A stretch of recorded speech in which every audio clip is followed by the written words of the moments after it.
Good evening, everyone. Thank you for coming to our FC seminar monthly, but this is a special one to showcase the emerging leaders. So before I start, just want to first of all acknowledge the traditional owners of the land. We have our seminar today to pay respect to the elders past, present, and emerging. Of course, our original Wandri people in this Kulin nation been living here for more than 60,000 years. So we have a lot to learn from how they manage the land. Of course, the engineering and technology we are doing now, I think there's so much we can learn from the past. So with that, my name is Tuan Ngo. I'm a professor in civil engineering from the Department of Infrastructure Engineering here at the University of Melbourne. So I'm a passive fellow, and of course, really welcome all of you today. We also have our Victorian branch of ASSI. There are many fellows members also in the room today. I also especially want to welcome the Elevate scholars. So many of you here coming today. Even I can ask you to stand up who are coming as Elevate scholars. Thank you. Thank you very much for coming. And some of you come probably for the first time, of course, to this in-person event. We have people joining online as well, but really great to have you here. Thank you. So today we have two presentations. So of course, it's my honor to be, first of all, introduce them, starting with Dr. Scott Menegon. And so just want to read about a wonderful achievement Scott has done over the years. So Scott, he's a senior lecturer in civil and construction engineering at Swinburne University of Technology. He's a structural engineer, like I'm also a structural engineer myself, so really great to have another structural engineer with experience across both industry and academia. And he is the president of the Austrian Earthquake Engineering Society. And he's also a chartered professional engineer with experience designing buildings with the health, government, education, transport, and residential sector. He's also a member of the BD 00611 and 08, which are the Standard Australia subcommittee responsible for AS 1170 for those who work in civil and construction field. I think those are the really important standard in Australia to see how we can design safer buildings and infrastructures. So with that, I would like to invite Scott to share your cutting edge research and also your career journey. Thank you, Scott.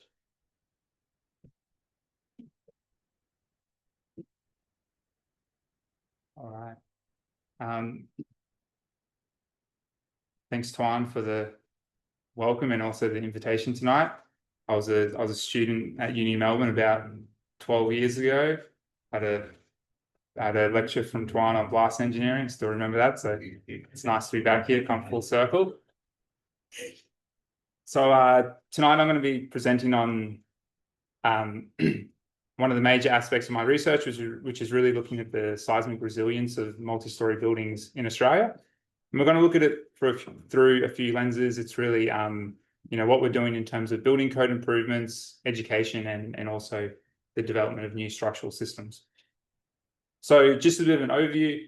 We'll kind of kick things off with a bit of a history of our codes in the Australian context, and then a bit of a look at where we're going with our codes and how we select design criteria, which is probably one of the trickiest parts for a low to moderate seismic region like Australia. Then just want to kind of reflect on what the kind of seismic resilience and risk of our building stock is. Then we'll touch a little bit on the research we do in terms of how we assess this and the new structural systems we're looking at. And then just a few kind of notes on unreinforced masonry buildings and also non-code compliant buildings, which kind of fits into this, it's an important part of the seismic resilience. And then we'll have a few little reflections at the end as we go. So just as a kind of background, earthquake history in Australia. A lot of people think of Australia as a country that doesn't get earthquakes. We do get earthquakes, but we're also just a very big country. So a lot of the time they happen in regions we don't see them. So this is just an animation of earthquakes in the past 50 years. And so if we think back to the Newcastle earthquake, which is, the still the fourth most expensive insurance loss normalized to current dollars. That was a magnitude 5.6 event, and it's a little blue dot. So as you can kind of see here that, if we look at maybe it doesn't work, but if we look at the blue and the red dots on the screen, we get quite a lot of Newcastle and larger size events. And, Newcastle really was one of the most devastating natural disasters we've had in this country. So we do get earthquakes. And then just kind of overlaying it with the capital cities, you can kind of see that we're just also quite fortunate that a lot of these events we have had haven't happened near cities, so people kind of become complacent and don't think about it. And then just a bit of a snapshot, if we look at the kind of all the magnitude earthquakes, you can kind of see there's dots everywhere, but really kind of below magnitude 5, we don't really have any real risk to our buildings. So the other part of talking about the seismic hazard in the Australian context is there's also this component of Australia being this lucky country. And what we mean by that is, we have this list of what are 10 most damaging earthquakes in terms of cost and magnitude. And I won't go into each one of these, but if we look at Newcastle, is one of the most devastating events in, as I said, still the fourth largest insurance loss from a natural disaster. It occurred on a public holiday. And that's really important because a lot of the damage that occurred in places where there weren't people. And there's some pretty, there's like a few photos where there's like certain schools that, you take a photo during the week and it's like full of kids playing. And directly after the Newcastle earthquake, it was just like pathways full of bricks. It's like if it didn't happen on a public holiday and it happened during school day, it probably would have completely changed the whole narrative of how we think about earthquake design in this country. Then we had the Meckering earthquake, again, occurred on a public holiday, similar sort of thing. And then we had the Adelaide earthquake in 1954, which occurred when Adelaide was 300,000 people. It also occurred in an area that was farmland and, kind of just happened at the right time.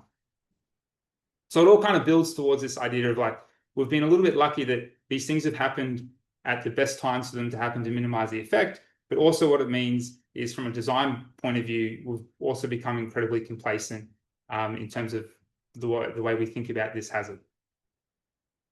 So if we have a look back as a history of our design codes, and I really look at the history because that's how we're going to frame what the seismic vulnerability of our buildings is. So if we think 1968, that was the Meckering 6.8 earthquake, which is, if you didn't live in WA, you may not even know about it. But particularly in WA, it was quite a significant event. It caused quite a lot of damage. And that was really the kind of wake-up call where people were like, oh, maybe we need to think about this. And then we did have an earthquake code in 1978. Unfortunately, that earthquake code was pretty much never used. Then we had the Newcastle earthquake, which, as I said, was one of the most, still the fourth largest natural disaster from an insurance perspective, and, killed quite a few people. And we had some pretty terrible building collapses as well. Then on the back in Newcastle in 1993, we had our first code. And so we had our first earthquake code that was really nationwide and was kind of meant to apply to all buildings. So if we kind of look prior to 93, that's when we really say most buildings were not designed for earthquake actions. However, when we look at the kind of fine print in that code, there were quite a lot of loopholes where, if you made certain assumptions or said certain things, you could not design for earthquake actions. So from 1993, we kind of transitioned from most buildings weren't to some buildings were. Then in 1998, we had this strengthening code for earthquake actions, but again, it wasn't really used as more of an optional code that sat there for some pretty bespoke scenarios. And then in 2007, we had the kind of second generation of our earthquake code. And this was a bit of a line in the sand where from the 2007 version, it was really every building in Australia needs to be designed for earthquake actions. And the only caveat there was one-story houses, which are really just quite low risk in the context of an earthquake. Then we had a major change to our concrete code in 2018, and the majority of our multi-story buildings are concrete buildings, so this was quite a big change as well. Then we kind of pushed forward to 2019, our strengthening code was removed, and then 2024 we had the third version of our earthquake code come out, which we had some fairly significant changes, but they're kind of split in half with an amendment that will be coming in a moment, and I'll get to it. So that's the kind of landscape. And so that's the kind of landscape that our building codes sit in. And we're going to kind of come back to this when we talk about the seismic vulnerability of our buildings, because we can kind of distinctly see different patterns to these regions. So when we think about earthquake actions, though, as I said at the beginning, the trickiest part in a country like Australia is, well, what should we design for? Because we don't want to unnecessarily increase cost of construction. But then equally, if we do nothing, we could have this massive risk. And so if we look at the BCA, which is our Building Code of Australia, we have a few assumptions in there. We say, okay, well, you know, the design life is 50 years. That's kind of baked into our building code. And then we have these things called annual probability of exceedance, like what we have to design for. So we design for what we call a 1 in 500 year event. And, you know, there's a 1 in 500 year chance that will occur. And that all kind of comes back to a probability of exceedance of 10% in 50 years. So the idea being that what we design our buildings for, there's a 10% chance that will occur across the life of the building. So there's only ever a 10% chance that the building will ever be kind of tested to what it's to the criteria it's designed for. So when we start looking at, well, what should we design for? So there's an overarching question saying, well, is this even the correct design criteria? Because if we look at international regions all around the world, they've all said, well, 1 in 500 years is just frankly the wrong criteria, and we shouldn't be using it. So there's a first question of like, well, should we even be using that metric? But then the kind of more important question when we look in the Australian context is, you know, if we just make the assumption that our current design assumptions are, you know, what society expects, can we even accurately predict the APE? And this is really the bit in the Australian context that becomes difficult. So we have these notions that, you know, the best predictor of future seismicity is past seismicity. But then when we look at our hazard maps, we have, you know, from 1990 to 2023, these maps are all kind of normalized to the same intensity. So, you know, across 5 maps, you can see that there's quite a lot of different colors across the map. So if you were designing the same building in the same region over 33 years, you know, in some spots, you could have a design load that changes by a factor of 2 or a factor of 3, right? So, you know, clearly the science is changing dramatically. But then there's also this idea of like, well, do we even know where all the faults are? Like, do we know all the inputs to put into that model in the first place?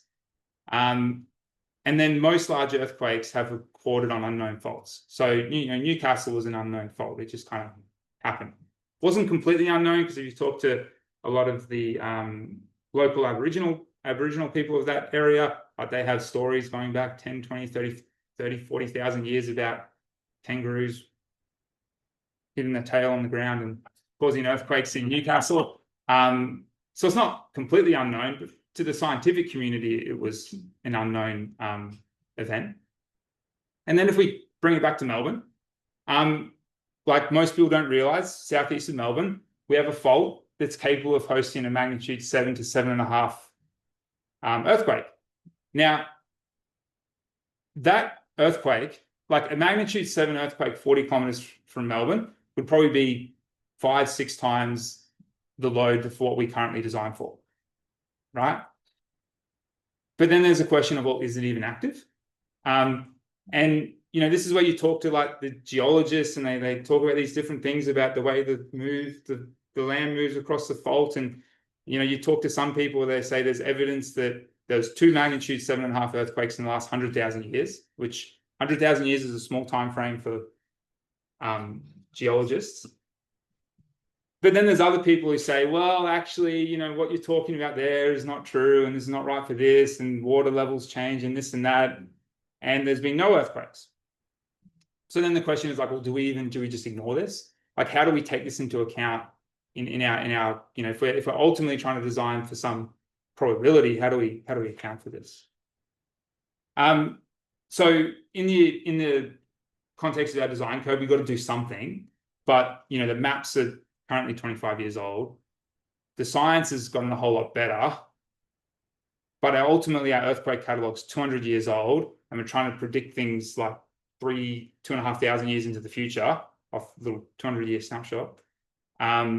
We also have faults that can be busy for 20,000 years and quiet for 200,000 years. So it's like, how do you know if you're like year 1 or year, you know, 1900 and 19,199? Like, you know, you don't know where you are on that scale, and then we don't know where the faults are. And so it's like, how do we reconcile this risk from a building design perspective? That's like a kind of key question. So what we've looked at what we've looked at and what we've implied is we've essentially said, well, look, let's just apply a minimum threshold we need to design for across the country. And then we have this idea of ductility. And ductility is this idea that, you know, these developers have got more and more, you know, power in the construction industry. You know, you wouldn't be surprised to hear that as buildings have become cheaper, the ductility has also dropped. So, you know, some things cost money and don't come for free. But if we build ductile structures, that's the kind of get out of jail card for earthquake actions. If you have a ductile structure, it kind of doesn't matter how big the earthquake is, it will just stand up. And so what we mean by that is if we look at like a building as we push it sideways with a load and look at how much the building moves, a ductile structure, you know, you push it sideways, it reaches its maximum load, and then the load kind of sits there, it kind of goes across. So if we have some sort of performance and we get a bigger value, like more intensity event, it should still do all right. Whereas if we have a non-ductile structure or a brittle structure, you know, you have some sort of design value, and then you push it a little bit further, and then it might just fall off a cliff and collapse. Which this is what we saw in the Christchurch earthquake in New Zealand, where we had these buildings where the concrete core, which is meant to provide all the strength, was standing, and the rest of the building collapsed around it, because you kind of had this brittle structure where it couldn't just keep resisting the load. So what we talk about then is we want a ductile structure, and then we want a minimum strength. And that's really where a lot of our work has gone, where we've been trying to get this idea of just saying, let's just design for a minimum hazard, which is this 0.08, which kind of then applies to, unsurprisingly, the majority of the country. And then we kind of just, you know, we have a few values it corresponds to. So that the kind of nice numbers, if you're interested in this thing, is like, you know, we're effectively designing for like a magnitude 6 at 30 to 40 kilometers. That's the kind of like, because, you know, the question that always comes up in the media is like, well, what magnitude earthquake can our buildings resist? And it's always like, well, it depends, because it depends on the distance, because it depends how far away these things are. So it's really about trying to set some sort of design value where we say, okay, well, this is big enough that you got to do it, but it's not going to add too much cost, and then we can try and make the buildings ductile, and all be fine. And we've got another kind of amendment coming through to kind of refine this a little bit further in the next few months. So you know, these things are kind of work in progress. But just to kind of put it in perspective, you know, this is Melbourne, so we can look at, you know, this was a scenario 1, 5.5 at 20 kilometers. And we have like scenario 2, 3, 4.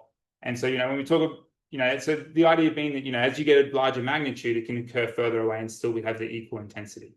And then just to kind of, you know, because I think a lot of people would have experienced the 2021 Woods Point earthquake, as, you know, would have felt the shape.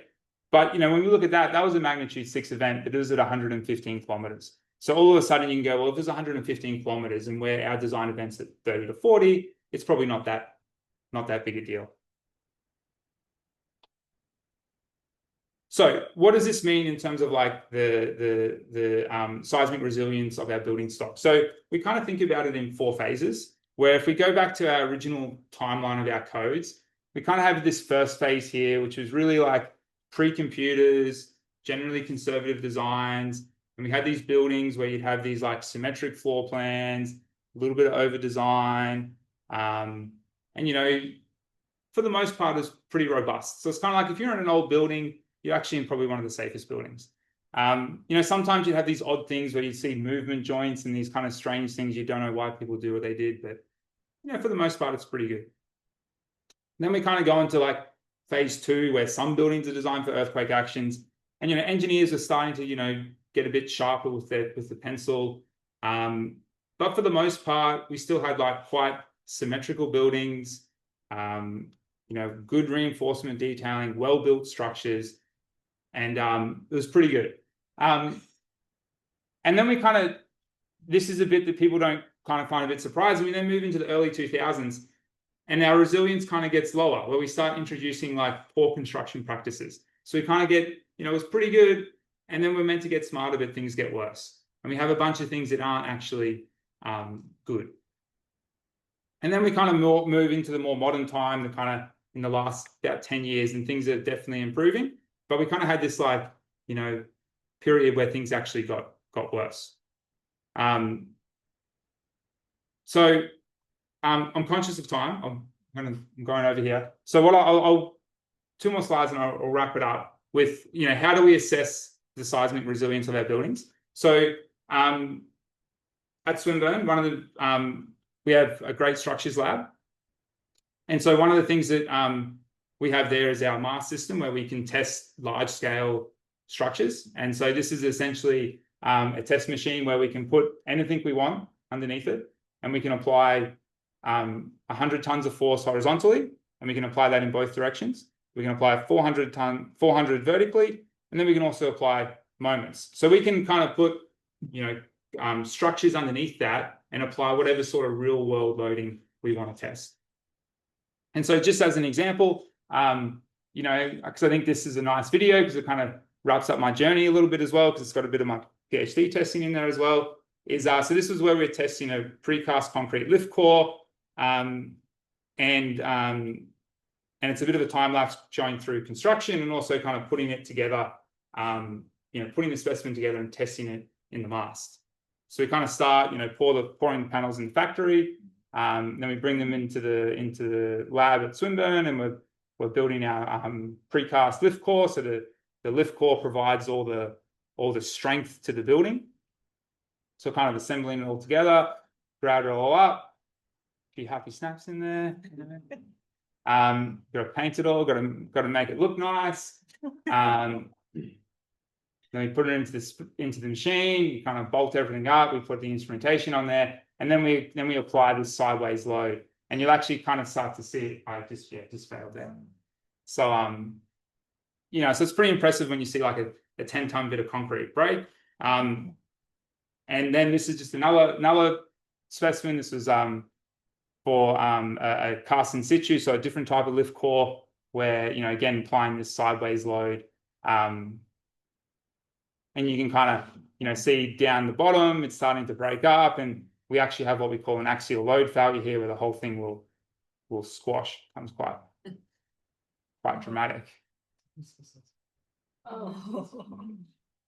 And I thought this is also another column we're testing. So this is, you know, essentially a column under sideways earthquake load, and this was you know, one where we really pushed the machine to its limit. So we had 300 tons, which is, you know, 300 tons is probably 15 to 20 semi-trailers, where the vertical load, and then you can kind of see at the very top of the specimen where, oh, sorry, I didn't hit go, where we have it in slow motion, and you'll see the kind of, at the very top of the column, you have these steel ligatures, and they just explode off.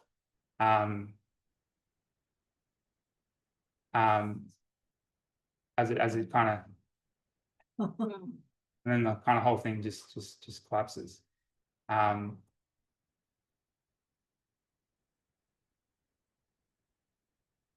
But yeah, so the way, and I guess just to wrap it up, the way this machine works is we can really apply whatever loading we want. So like what you're looking at is just a 1-story element, but the way the machine works is we can, as you can see by the diagram, like we can take an imaginary taller 3, 4, 5, 6, 7-story element, and we can apply the loading on that element to simulate the response of that taller building on that single element. So it's a way that, you know, we can test the 10-story lift core by only building the 1-story component. And so this specimen here, this relates to something we have happening right now in the lab, which is a new precast lift core system working with the industry partner.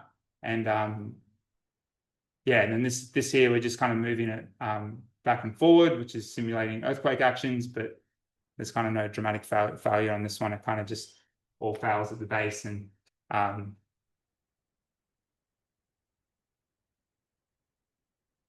yeah, so it's kind of it's a pretty unique machine, and we can kind of, you know, test whatever we want, so to speak.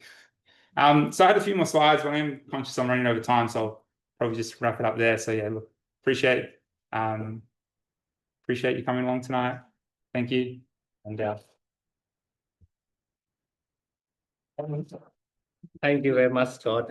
Yes, this is really interesting work, and congratulations to your success. I think Scott has received the Platinum medal last year from, of course, from ASCI, one of the very highly prestigious award from ASCI last year for his contribution to the earthquake loading, and as you can see.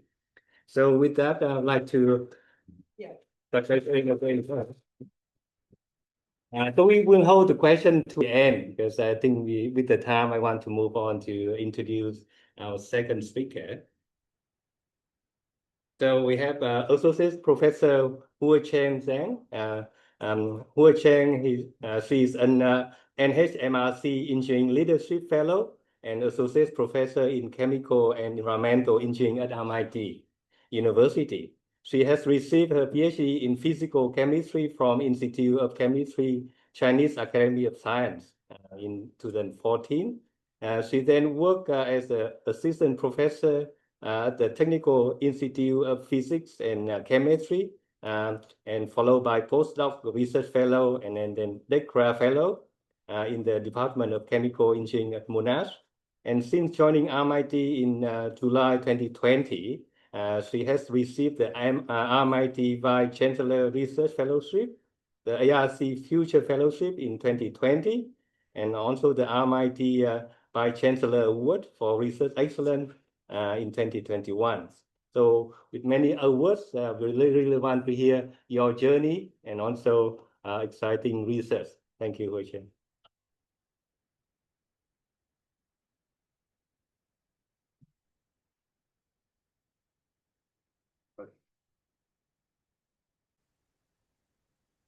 Okay, and thank you for your introduction.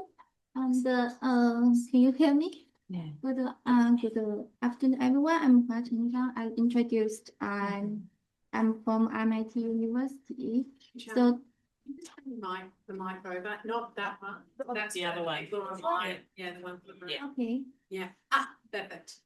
That's going to be. Okay. Today my topic is about artificial ion channels and membranes for efficient separation and neurosignaling. We can see just now Scott present a very interesting talk about how to build a very stable building to survive from the earthquake. It's large scale. We can see it clearly. But for my project, need more imagination because it's quite small, down to nanoscale and sub-nanoscale. So I hope you like it. So I will jump this one. And today my topic only includes 3 parts. The first one is more ion channel. It's about the sub-Armstrong ion transport. You can see it's very small. And second one is the responsive morph, and it's to achieve stimuli-driven separation. The third one is about the neurosignaling. This part is to do the functional artificial ion channel to mimic the smart gating in biological system. So the first question is why I choose morph. As we know, there are so many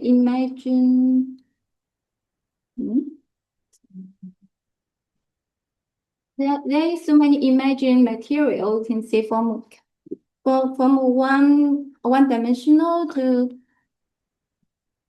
I want to use a laser.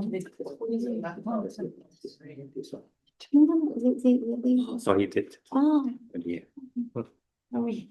So you can see there are so many imaging pose material. They have a pole at the angstrom scale, but why I choose morph? Because compared to other material, the morph material, the morph material have very unique pole size, and so the pole dimension can be turned from one-dimensional to three-dimensional, and so according this, currently we have achieved three types eye selectivity in morph ion channel. First one is the cation over anion selectivity. This is also called the charge selectivity. The second one is called the mono over divergent ion selectivity. The last one is a single ion selectivity. That means the ion only transport one type ion. Sodium ion only transport sodium ions. Chloride ion channel only transfer chloride ions. So, but why I needed to do the to fabricate the ion channel at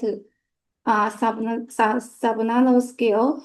First, we needed to know the ion hydration in water. We can see for for all the ions, they when we put them in water, it will be then automatically hydrated by the water molecules to form a hydration shell. So these two charts here summarize the ionic difference. You can see for small lithium ions after hydration, it have larger hydroxide ion diameter than.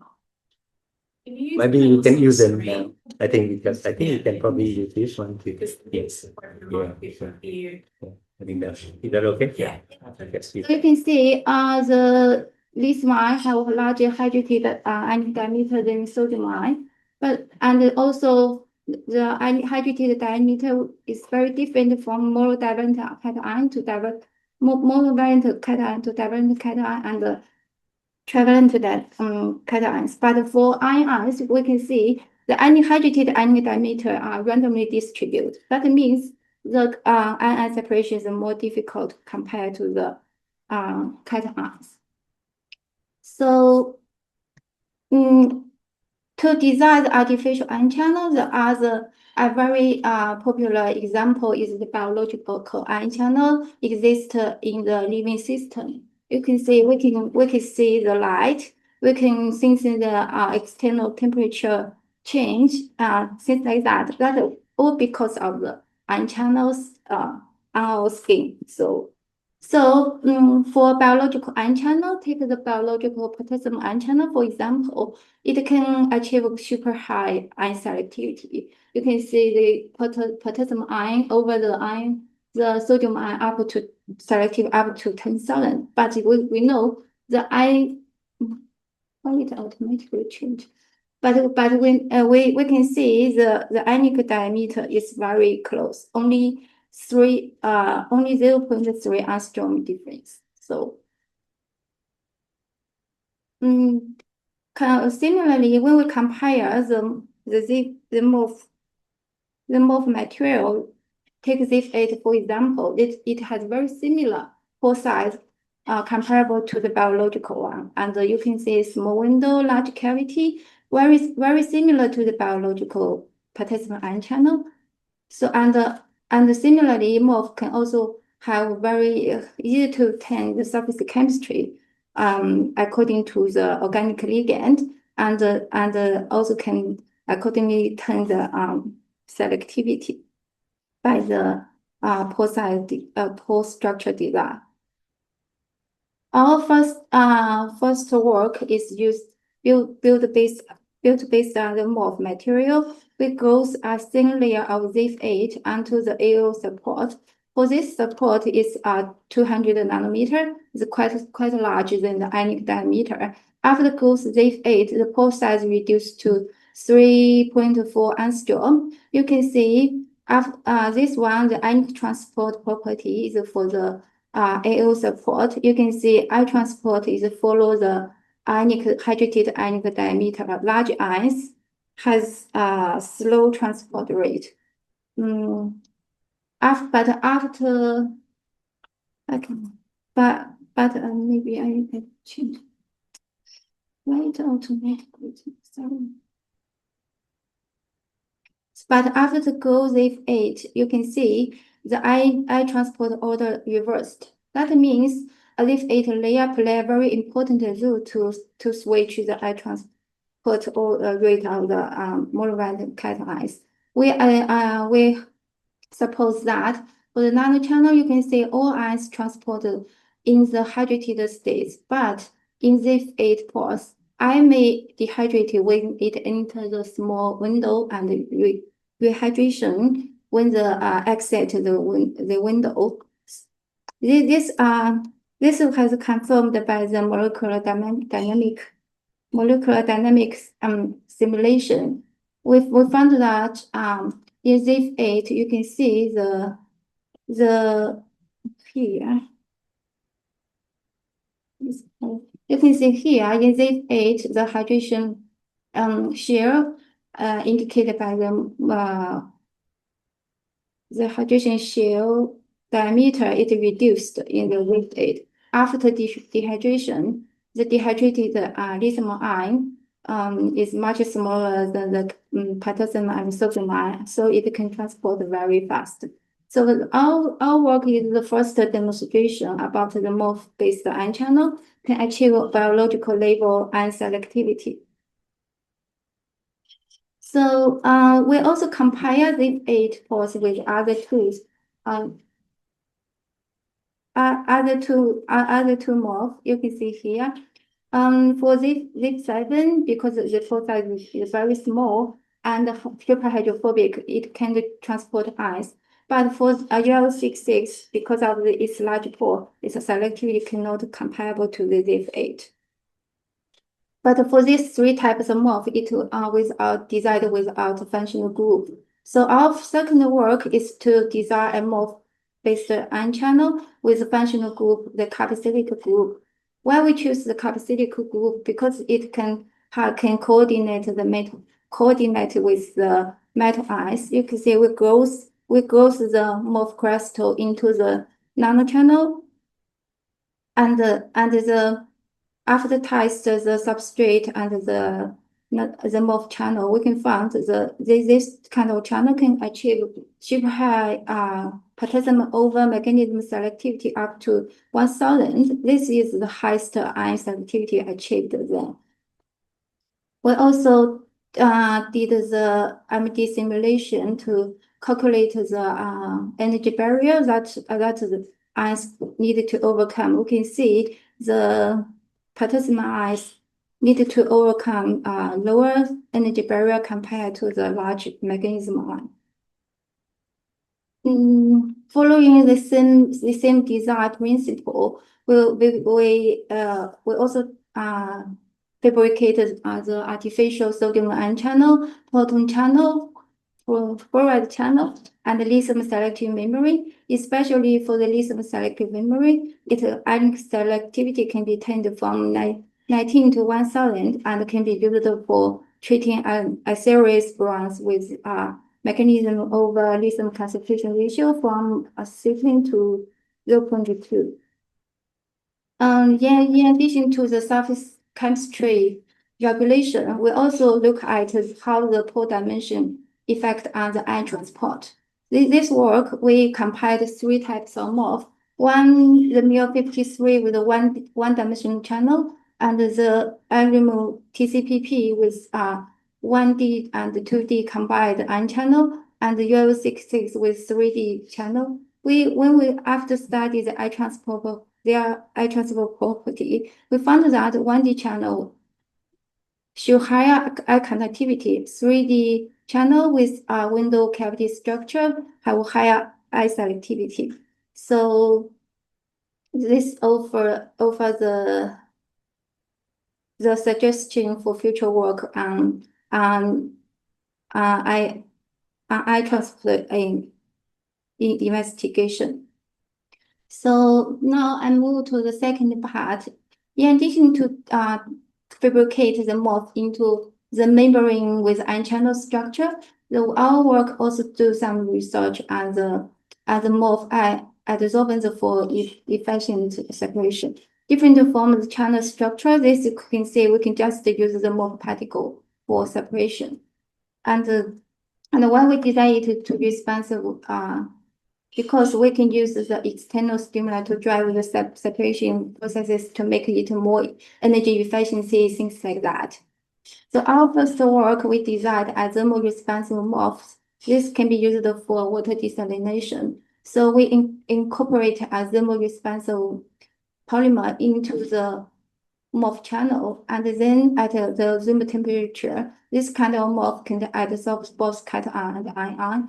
At high temperature, such as the 80 degree, it can release the adsorbed ions into water. So we use this MOF particle to treat the salt water. It can achieve desalination capacity up to 107 milliliter per gram. It's very fantastic work.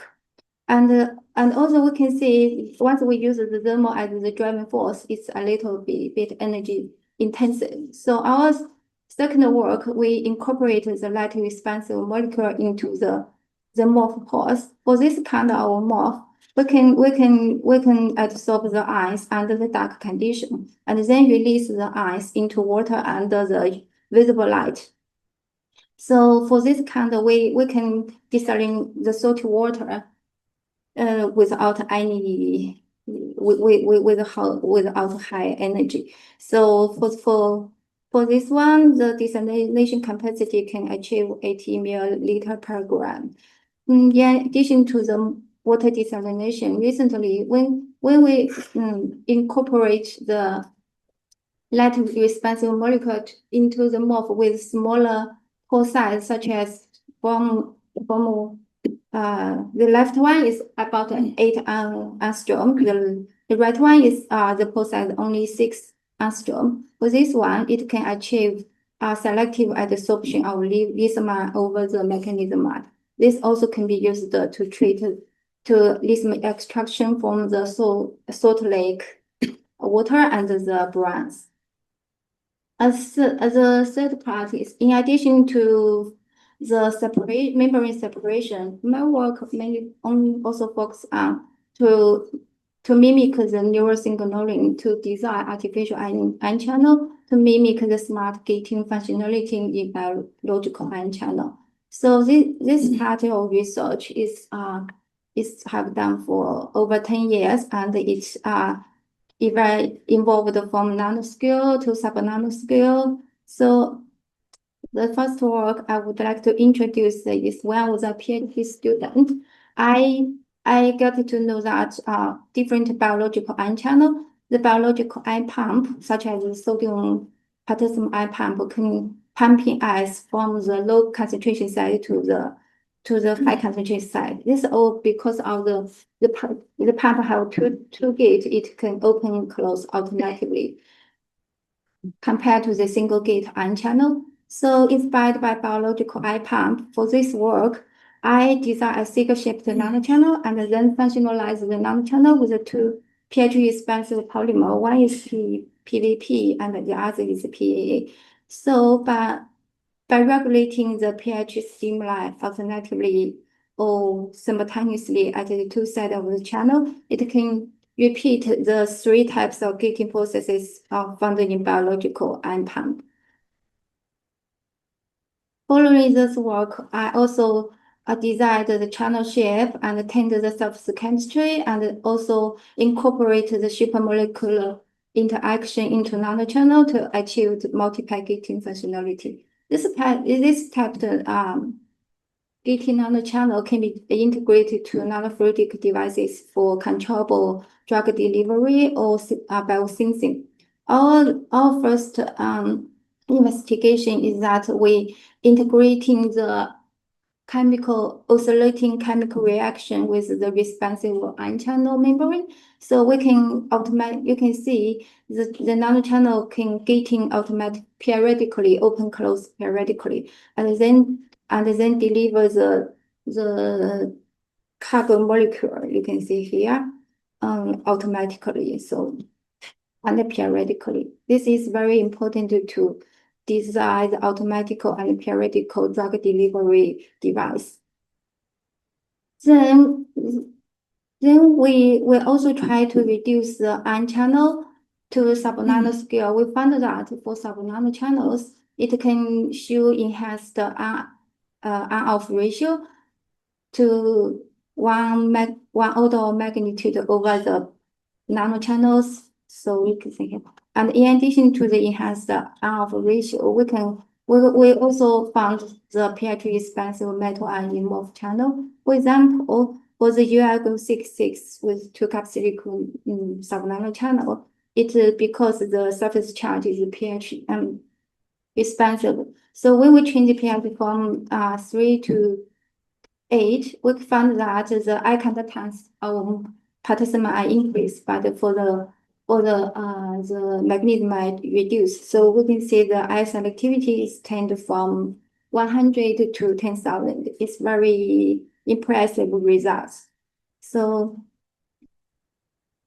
and later we also found the very interesting eye blockage effect in artificial eye channels. It's also similar to the biological eye channel.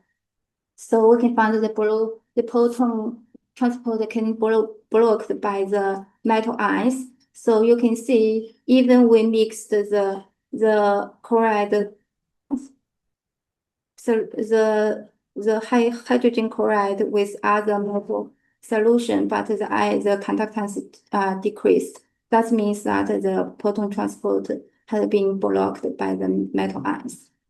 Then recently, we also developed the dual sodium and potassium ion transport channel to mimic the biological sodium and potassium ion channel. And also, we found the sodium and potassium conductivity can be regulated by the direct metal ions. So to conclude, my research can see many focus on biological ion channel, and today mainly introduced the nanoscale and the sub-nanoscale with enhanced gating performance and super high ion selectivity. This can be used for the ion separation and mimic the neural signaling in biological system. So finally, I would like to acknowledge my PhD students, my research assistant, and my collaborators, especially for Professor Huacheng Wang and my PhD supervisor, Professor Lei Jiang. Finally, I would like to thank my family member, especially currently I'm parenting leave and looking after 2 twins, so quite busy. And I haven't practiced my English for maybe 4 months. So yeah. So thank you, Zhongli, for the kind of invitation and giving me the opportunity to be here. Thank you. Thank you very much, Huacheng. I think, of course, we know we are very busy, look after the babies, but thank you for coming today. Thank you. That's wonderful. So please, I think we should have a panel discussion. I can invite Scott and also Huacheng. We can actually come to the front here. Are you? Yeah, please come here. So yeah, we of course just listen to 2 really great presentation showcasing wonderful research and also the careers to emerging leaders, not just emerging, they are leaders in the field. So really want to hear from you. Any question, comment, please. So we have the microphone here. Anyone want to ask the first question?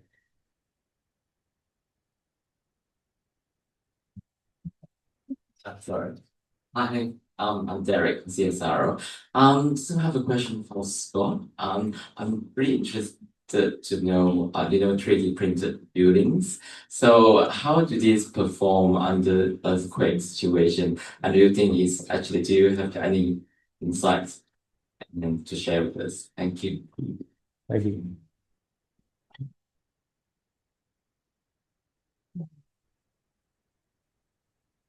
Yeah, I think that's maybe a bit of a loaded question because we've got a big 3D printing department at Swinburne, so I got to say they perform fantastic, and it's the future of construction, and it's the standard way to do things moving forward.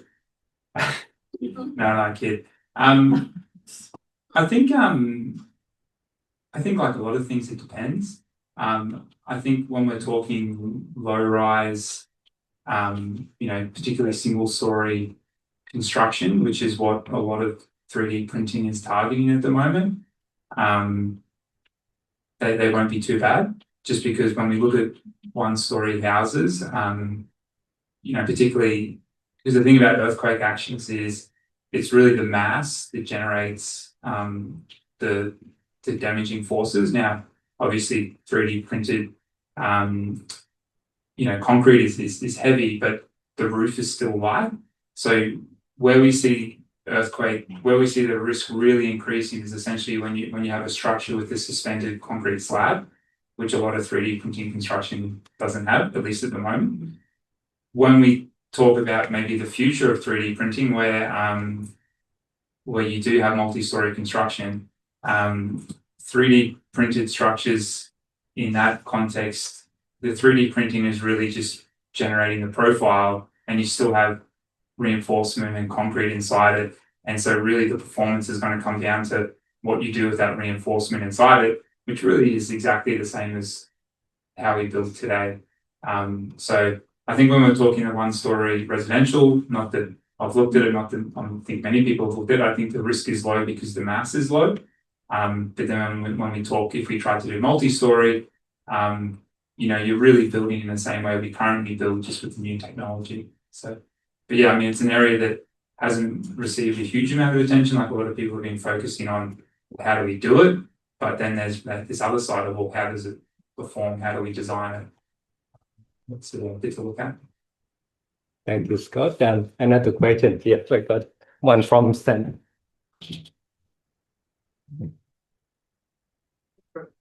That's right. I've got questions. But I think the one is Scott. I knew both your presentations actually. Scott, while I was in the middle, I was thinking if it was an excellent time for an event of emergency, please exit out the back and which way. I imagine you must go around clocking buildings for their earthquake structural integrity sort of automatically, accidentally. I was wondering if you had any comments about Greater Good House. It seemed to be in the safer area of symmetric design, but I was just wondering, without expert opinion, just your is that something you do? You walk into a building and go, oh, this one will be okay, and this one. Yeah, I mean, oh, sorry, I'm gonna get that mic back.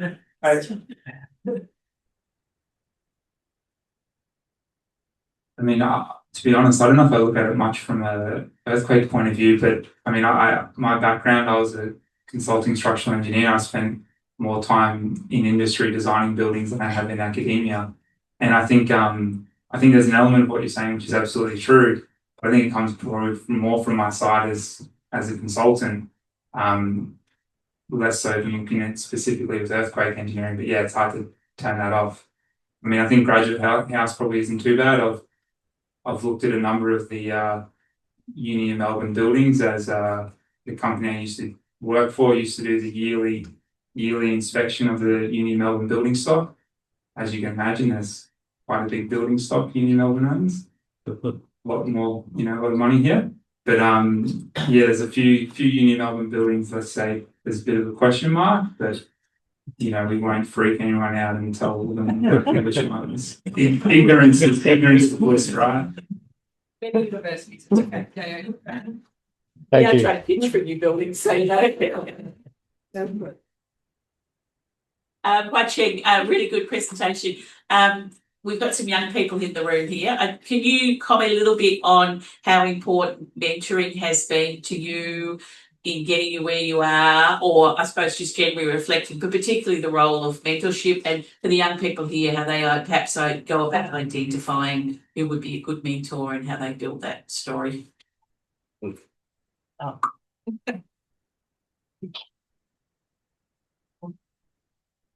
For me, I think I'm a very lucky person. Yeah, because since I was a PhD student, I have a very, very good mentor. Yeah, my supervisor, Professor Legion, he is a very superstar. He's a superstar in the academic. So, and I have received a lot supervision from him about how to conceive your research project, how to write a very good scientific paper, and even when I go to Australia, and I also have a very fortunate. I have another very good mentor, Professor Huacheng, and he gave me a lot of support because it's a little bit different. When you graduate from research PhD, you need to conduct independent research and to try to make sure your research is a little bit maybe similar, but should be different from what you have done during your PhD. Yeah period. So at that time, I think I spent a lot of time thinking about what kind of project I should do. Yeah. So I think a lot. I need different for my PhD project, but I need to do something new. At that moment, but when I was a PhD there, I think why we only use the fabricated ion channel at the nanoscale? Why we cannot fabricate into downscale to downscale to similar to the biological ion channel? But at that moment, it's 2010. It's you can see the technology is not adopted that. But with the advancement with the material synthesize and nanotechnology, but in 2014, 2015, people got to know, oh, we have more material, we have a 2D popular 2D material, we can use them to design the memory with pore size down to the sub-nanoscale. Initially, they only use more material for the gas separation, but for my project, we focus on interest is to investigate the ion transport at the nanoscale. At that time, I think, oh, I can use the more material to investigate how I transport inside the morphopause. So I started my project. You see, from 2015 and until now, it's almost 10 years. I focus on this. So I suggest maybe for ECR and the PhD student, when you move to your after you receive your PhD, maybe you can find a mentor with a little bit difference with the research area, a little bit difference from your PhD period, and but should be have some connection. Yeah, that would be very easy for you to start your ECR research project. Yeah, that's good. Thank you, Huacheng. Really great advice. I would like to hear from our elevator scholars if you want to ask our two leaders some questions. Sure. Yes, yeah. Yes, thanks for your presentations. Really enjoyed it. I'm really interested to know, as a master's student, like what your journey into academia was like, and sort of what are the perks and some of the challenges you faced. Wonder who wants to put the questions. Maybe start with you. I think maybe both of you will give your advice. Yeah, especially for PhD period, self-motivation is very important for finishing your PhD efficiently. Yeah, because everyone have the same time, only 24 hours per day. So how can you use your time efficiently? It's very important for you. If you can manage your time, that means you can finish your project very quick. The other people that would be make your understanding from others. This is for PhD period. It's very well that you can fully focus on only your research project, maybe some other engagement. But once you start your ECR, it's a little bit tricky. In addition to finishing your core research project, you also need to try to such as apply some fellowship and maybe some research projects. You needed to needed to know how to draft the research proposal, not only the paper and the writing manuscript. So this skill is very important. for you during your ECR period. That's my suggestion. I don't know if I have any good advice. I'm not sure if I'd recommend the direction I went. I worked kind of like came from a consulting background before I did my PhD, so I kind of worked as a consultant. Then I did my PhD, and then I couldn't figure out if I wanted to be an academic or an engineer. Kind of did both simultaneously for 6 years, and had a child along the way, and probably nearly killed myself with workload. So I'm not sure if I'd recommend doing both, but I think I think the important thing is to figure out what you enjoy, and I think if you can figure out what you enjoy and what they're like the real all jobs have their pluses, good sides and bad sides, and academia's got plenty of bad, but it's also got plenty of good. But if you can figure out the bit you really enjoy, I think that's probably the key, and then just wherever it takes you, say yes more than you say no. Probably makes a difference. And also we're talking about this on the way over, not necessarily thinking about opportunities as transactional. Like if an opportunity gets put in front of you and you seemingly will get nothing for it at the time, there can be payoffs in the future. So you get asked to do things and maybe voluntary or unpaid, but these things can come back in spades in the future. So somehow, I think there's this balancing, say yes more than you say no, but equally you can't say yes to everything because you need to have time to do your job. You do the research and because you still need to get the papers and whatever else. I think that's very helpful. Wonderful. That's excellent. Of course, I'm sure there will be more questions, but of course, really today, having two of you sharing the experience, your journey, and your wonderful research, I think really great to hear. And of course, I'm sure would benefit and would be very useful for many of you, especially the elevator scholar here. So really encourage you to come to our events, and of course, not only to meet with our, of course, presentation, the listening to those kind of wonderful case studies. So with that, I think also I was reminded that I think our chair of the committee mentioned, I think we really like the Elevate Scholar to come and also to participate in some of our events and of course even our committee. So I think we want to come of course speak to our committee chair, Professor Sandra Kentish. But today, of course, really want to thank you both,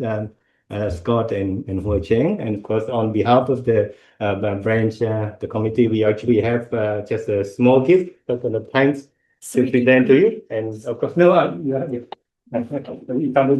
So let's both of us present to you. I think you can. And please. Thank you.